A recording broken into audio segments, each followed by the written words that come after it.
Okay, give me your password, will you please? Now listen, I'm just saying right now, this is an opportunity. Can you not trust me after all these years? Is your password something like your name followed by your phone number or something like that? Yeah, Scott Beck, you're developing a twitch over here because of people actually doing that, right? It is scary what people actually do.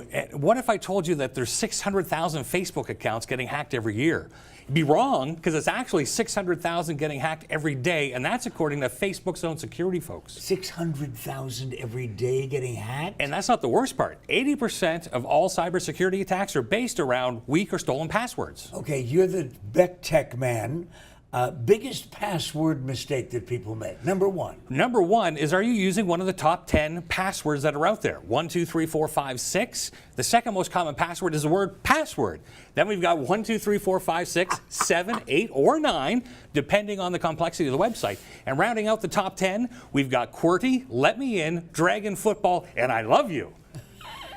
And number two, are you using the same passwords at all your sites? If you do, and they get your password, guess what? They own you. But what is the best solution, though? Because people are doing that because it's easy, and they generally figure, oh, come on. Who would want my password? And the answer that you have is everybody. Everybody's looking to get your passwords. From the Russians to Kim Jong-un, they're all after you.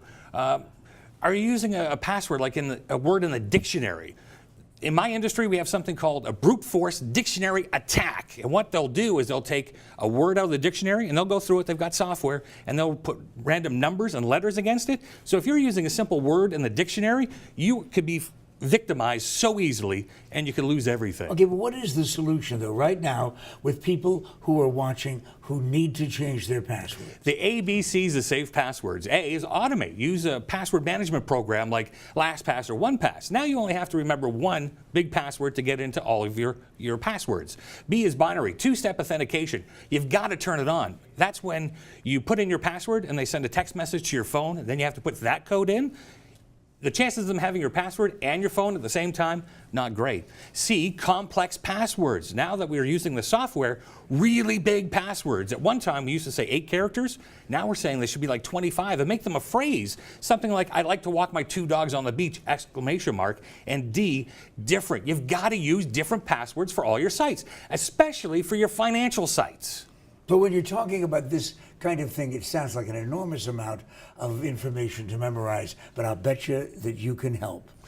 That A for automate. Get that software that you can put all your passwords into. You can manage all your passwords there. Because now you've just got to remember that one main one in, and the software is going to do the rest for you. So you can save time. You don't have to remember. But our audience wants to remember how to get in touch with you. Then scottdbeck.com. Visit the website. We've got lots of tips and tricks and more information on how you can stay safe online. Oh, how could it possibly get any more exciting than this?